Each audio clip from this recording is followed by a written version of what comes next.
আসসালামু আলাইকুম। দূর দূরান্ত থেকে যে আমার এই ভিডিওটি দেখছেন সবাইকে অসংখ্য ধন্যবাদ। আমি ফারহানা ইসলাম, মুনতাহার রান্নাঘরে সবাইকে স্বাগতম। আজকে আমি মসুর ডাল আর ফুলকপির একটি ইউনিক রেসিপি নিয়ে আপনাদের সামনে হাজির হয়ে গেছি। একবার যে এই রেসিপিটি তৈরি করে খাবেন সে বারবার এটিই খেতে চাইবেন। তাই ভিডিওটি না টেনে শেষ পর্যন্ত দেখার জন্য অনুরোধ রইল। আর আপনারা যদি আমার চ্যানেল নতুন হয়ে থাকেন তাহলে আমার চ্যানেলকে লাইক এবং সাবস্ক্রাইব করে পাশে থাকা বেল বাটন অন করে দিবেন। এতে করে আমার চ্যানেলের নতুন নতুন ভিডিও আপনার কাছে সবার আগে পৌঁছে যাবে।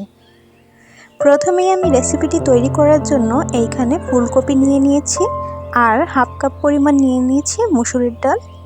এবার এই মুসুরির ডালটাকে আমি ভালো করে পরিষ্কার পানি দিয়ে ধুয়ে তারপরে ভিজিয়ে নেব। এটাকে এইভাবেই আমি 10 থেকে 15 মিনিট ভিজিয়ে রাখবো। অন্যদিকে আমি ফুলকপিগুলোকে এভাবে গ্রেট করে নিয়েছি। এবার এই গ্রেট করা ফুলকপিগুলোকে আমি একপাশে রেখে দিচ্ছি। 10 মিনিট পর আমি ফিরে এলাম। দেখুন মসুর ডালগুলো এভাবে ফুলে উঠেছে। এবার এই ডালের পানিগুলোকে আমি ঝরিয়ে নিয়েছি।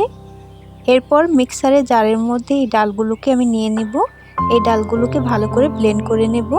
একটু দানা দানা রাখতে হবে, একবারে মিক্স করা যাবে না। এবার যেই গ্রেট করে ফুলকপি রেখেছিলাম ওইগুলোর মধ্যে আমি এই ডালগুলোকে দিয়ে দিচ্ছি। দেখুন আমি কিন্তু কিছুটা দানা দানাই রেখেছি। এবার এর মধ্যে দিয়ে দিচ্ছি 1 চামচ পরিমাণ লবণ, 1 চামচ পরিমাণ হলুদের গুঁড়া, দিয়ে দিচ্ছি হাফ চা চামচ লাল মরিচের গুঁড়া। ঝালটা আপনারা আপনাদের পছন্দ অনুযায়ী দিবেন। হাফ চা চামচ দিয়ে দিলাম ধনিয়ার গুঁড়া, হাফ চা চামচ এখানে দিয়ে দিচ্ছি ভাজা জিরার গুঁড়া। এবার 2টি পেঁয়াজ কুচি এখানে আমি দিয়ে দিচ্ছি 2টি কাঁচামরিচ কুচি, কিছু ধনেপাতা কুচি। বড় চামচের 2 চা চামচ এখানে আমি দিয়ে দিব কর্নফ্লাওয়ার। এই কর্নফ্লাওয়ারটা কিন্তু বাইন্ডিংয়ের কাজ করবে। আপনাদের কাছে কর্নফ্লাওয়ার না থাকলে আপনারা চালের গুঁড়ো ব্যবহার করতে পারেন। এবার এই সবগুলো উপকরণকে হাতের সাহায্যে ভালো করে মেখে নিচ্ছি। সবগুলো উপকরণ ভালো করে মাখা হয়ে গেলে এখান থেকে কিছুটা পরিমাণ মিশ্রণ আমি হাতের মধ্যে নিয়ে একটু লম্বাটে করে শেপ দিয়ে নেব। আপনারা চাইলে এটাকে গোল বা চ্যাপ্টা যে কোনো শেপে তৈরি করতে পারেন, তবে দেখার সৌন্দর্যে আমি এরকম লম্বালম্বি শেপ দিয়ে নাস্তাগুলো তৈরি করে নেব। একইভাবে আমি সবগুলো নাস্তা তৈরি করে নেব। আপনারা হাতের সাহায্যে এইভাবে একটু চেপে চেপে নিয়ে কিন্তু নাস্তাটি তৈরি করতে পারবেন। একইভাবে সবগুলো নাস্তা তৈরি করে দেখাচ্ছি। আমার সবগুলো নাস্তা তৈরি হয়ে গেছে। এবার আমি ভাজতে চলে যাব। ভাজার জন্য চুলাতে আমি কিছুটা পরিমাণ তেল গরম হতে দিয়ে দিয়েছি।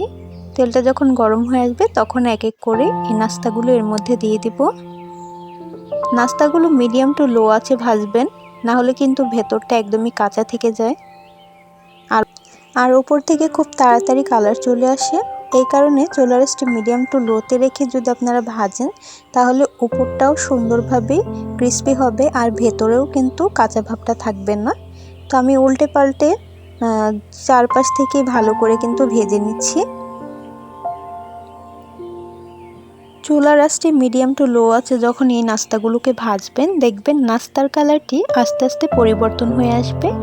যখন এইরকম একটা সুন্দর ব্রাউন কালার চলে আসবে তখন আপনারা নাস্তাটি নামিয়ে নেবেন। দেখুন আমি কিছু নাস্তা এইভাবে ভেজে নিয়েছি। এবার একইভাবে আমি বাদ বাকি নাস্তাগুলোকেও এইভাবে ভেজে নেব। আপনারা কিন্তু চাইলে এইভাবেই সরাসরি এই নাস্তাগুলো খেতে পারেন। এইভাবেও কিন্তু খেতে এই নাস্তাগুলো খুব ভালো লাগে। এবার একইভাবে কিন্তু আমি বাদ বাকি নাস্তাগুলোকেও ভেজে নিলাম। এবার এগুলোকে তেল ঝরিয়ে নামিয়ে নিচ্ছি।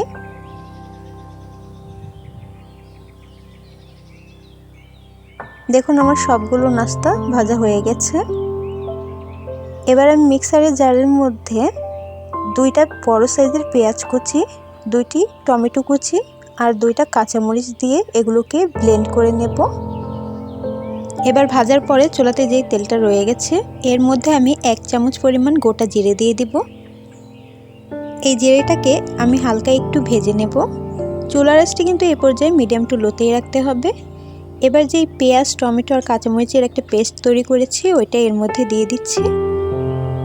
এবার মশলাগুলোকে 2-3 মিনিটের মতো ভালো করে একটু ভেজে নিতে হবে, যতক্ষণ না এর মধ্যে থেকে কাঁচা গন্ধটা চলে যাচ্ছে।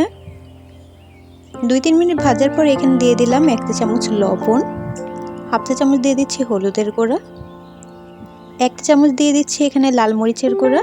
ঝালটা আপনারা আপনাদের পছন্দ অনুযায়ী কম বেশি করে নেবেন। এবার হাফ চা চামচ দিয়ে দিচ্ছি এখানে ধনিয়ার গুঁড়া, দিয়ে সবগুলো মশলাকে আমি একটু ভালো করে কষিয়ে নেব।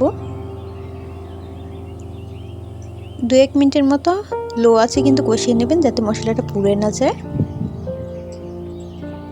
মশলাটা কষাতে কষাতে বলছি, যারা আমার চ্যানেলে এই মুহূর্তে নতুন আছেন তারা আমার চ্যানেলকে লাইক এবং সাবস্ক্রাইব করতে ভুলবেন না, আর অল নোটিফিকেশন কিন্তু অন করে দেবেন, এতে করে আমার চ্যানেলের নতুন নতুন ভিডিও আপনার কাছে সবার আগে পৌঁছে যাবে। দেখুন মশলাটাকে কিন্তু আমি 2-3 মিনিটের মতো একটু ভালো করে কষিয়ে নিয়েছি। মশলাটা কষানোর পরে যখন দেখবেন এর মধ্যে থেকে কাঁচা গন্ধটা চলে যাচ্ছে, তখন এখানে সামান্য পরিমাণ পানি অ্যাড করে দেবেন মশলাটা ভালো করে কষানোর জন্য। অল্প একটু পানি দিয়ে দিলাম। এবার এই মশলাটাকে আমি আরও 2-3 মিনিট ভালো করে কষাবো, যতক্ষণ না এর মধ্যে থেকে তেলটা উপরে ভেসে উঠছে। 3 মিনিট কষানোর পরে দেখুন এভাবে উপর থেকে তেলটা ভেসে উঠেছে। এ পর্যায়ে আমি কিছুটা পরিমাণ পানি অ্যাড করে দিচ্ছি গ্রেভির জন্য। এবার যে ফুলকপি আর মসুর ডালের নাস্তাগুলো ভেজে রেখেছিলাম ওইগুলো এক এক করে এর মধ্যে দিয়ে দিচ্ছি। পানিটা আপনারা এই পর্যায়ে দিবেন যাতে করে এই নাস্তাগুলো এর মধ্যে ডুবে থাকে। প্রায় 5 মিনিটের মতো জাল করার পরে দেখুন পাকোড়াগুলো কিন্তু অনেকটাই গ্রেভি অবজার্ভ করে নিয়েছে আর এগুলো ফুলে উঠেছে। এই পর্যায়ে আমি দিয়ে দিচ্ছি 1 চামচ শাহি গরম মশলা। এই গরম মশলাটা দেওয়ার পরে 2-1 মিনিটের ভিতরেই আমি চুলাটা বন্ধ করে দেব, কারণ এগুলো কিন্তু আরও ঝোলটা টেনে নিবে, তাই এরকম ঝোল অবস্থায় কিন্তু নামিয়ে নিতে হবে। দেখুন আমি এই পর্যায়ে এইভাবে নামিয়ে নিয়েছি। এগুলো 2-1 মিনিট রেখে দিলে কিন্তু আরও ঝোলটা টেনে নেবে। তো একটা পাকোড়া আপনাদের এই কাছ থেকে দেখিয়ে দিচ্ছি যে কতটা সুন্দরভাবে হয়েছে। কালার দেখেই কিন্তু আপনারা বুঝতে পারছেন যে এটা কতটা সুন্দরভাবে এবং পারফেক্টভাবে তৈরি হয়ে গেছে। এটা দেখতে যত না সুন্দর, খেতে কিন্তু তার থেকে অনেক বেশি টেস্টি। তাই একবার অবশ্যই আপনারা বাড়িতে ট্রাই করবেন আর আমাকে কমেন্ট করে জানাতে ভুলবেন না আমার ভিডিওটি আপনাদের কাছে কেমন লেগেছে। ভিডিওটি ভালো লেগে থাকলে আমার চ্যানেলকে লাইক এবং সাবস্ক্রাইব করে পাশে থাকা বেল বাটন অন করে দেবেন, এতে করে আমার চ্যানেলের নতুন নতুন ভিডিও আপনার কাছে সবার আগে পৌঁছে যাবে। দেখা হচ্ছে অন্য কোনো ভিডিও নিয়ে, ততক্ষণ সবাই ভালো থাকবেন, সুস্থ থাকবেন। আল্লাহ হাফেজ।